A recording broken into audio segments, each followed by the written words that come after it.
Hello students, we are going to continue with our chapter 8, right? In today's lecture, we are going to learn about the concept of working capital. What is the meaning and definition, concept of working capital and characteristics. See, we have already understood into the, that characteristics of financial management or importance that the capital is divided into two parts, fixed capital and working capital. As we all know that the concept of fixed capital that has been deducted from the syllabus of 2021, right? So concept of working capital we are going to learn, and a brief understanding about the fixed capital in the last lecture of this chapter. Okay, right? So what is the meaning and definition? See, mainly when a business is going to start, the people or the businessman need to think about two things, right? How or what are the proportion or what is the proportion of the capital that will be invested into the fixed asset, right? That will be considered as the fixed capital, and to meet day-to-day expenditure, to pay out the salary, to pay the electricity bill, to purchase the raw material, what we are going to need? We are going to need working capital, right? The liquidity that is of working capital is very high. Okay, so to meet the the day-to-day expenditure, what is the main thing that is needed? That is needed working capital, right? And as it remains constantly, that circulating in the business, so it is considered as the lifeblood. Working capital, it is considered as the lifeblood of the business, right? See, understand, this working capital that is needed or that is necessary for what purpose? That is needed or that is necessary to make or to that to regular to regularize or to get the things done at the particular point of time in the business, right? Because see, daily activity that will not be that concluded or included with the help of fixed capital. Working capital is required, right? Like suppose I want to pay the salary of my staff, if I want to purchase the raw material, I will be needing what? I will be needing working capital.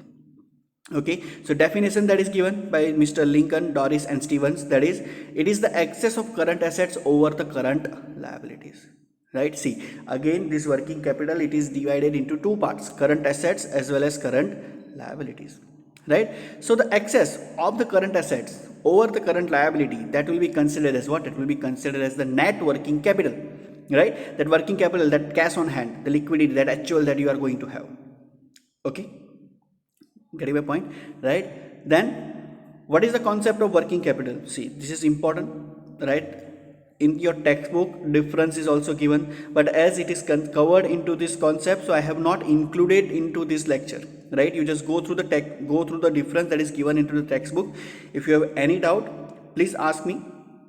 Okay, right? So first is gross working capital. Understand with the help of formula, it is what? It is the total current assets, right? Like raw material, stock of raw material, finished goods, debtors, bills receivable, short-term securities, all these things comes under what? All these things come under the current assets, right? So this sum of total investment in current assets of the business, that is called as what? That is called as the gross working capital, right? Now what is the concept of net working capital? That means net working capital is equal to current assets minus current liabilities, right? We need to deduct the current liabilities from the current assets. Then what we are going to get? We are going to get the net working capital, right? The excess over what? Over the liabilities of assets. Okay, right? So obviously this net working capital, that is what? Okay, by yes, net working capital, that is going to give the actual position of the liquidity or the cash on hand or the cash in hand of the company, of the businessman. Okay, right? See, this net working capital can be positive or it can be negative. If the current assets is more than the current liabilities, then it is a positive. But if current liability is more and current assets are less, then it is going to give the negative working capital or negative net working capital. Okay, clear, right? Then what are the characteristics of working capital? See, as I said, the difference between gross and net, that is, you just need to go through in your textbook, right? If you have any doubt, you can ask me. Okay, right? So what are the characteristics of working capital? This is the important question that can be asked in a 2 mark or a 3 marks of a question. First, it is a short term working capital. See, understand, short term working capital, that means what? Short term working capital that is limited up to 1 year. Okay, that is limited up to 1 year. Second, investment in current assets. That is, you need to just get this thing done, that is underline this thing in your textbook, that working capital, what are the instruments, what are the components of working capital. So these are debtors, bills receivable, short term securities that are included into the current assets. Okay, right? Third, liquidity. See, the main or the important feature or important characteristic of working capital is liquidity, right? Why? Because it is easily converted into cash, right? As they are the short term liabilities, or sorry, the short term this assets over the liabilities. So what we are going to get, we are going to get that cash on hand very easily, that is converted into the cash within a short period of time, right? Quickly and easily. Then less risk, as it is convertible into cash, as it is for a short period of time. So what is the main thing? Risk is very less. Okay, right? Then changing form. See, the form of the working capital is constantly changing, right? We can take example that raw material, if the production process is long, then what? Yes, raw material that will be converted into semi-finished goods, semi-finished goods that will be converted into the finished goods, right? So obviously the span of these things, right, when finished goods they are going to be that completed, so obviously they are going to what, they are going to convert into debtors, that what we are going to sell the goods, sell those goods, right, on the basis of what? On the basis of credit, right? And when we are going to sell on credit, obviously the debtors are going to there, right? And if it is cash, then okay, fine, that is based on the cash basis, right? See, many of the companies, they have that policy of what? Policy of to sell the goods on credit, right? Maximum credit days that will be given, let's say for 30 days, 40 days, 60 days, depending upon the policy of the company.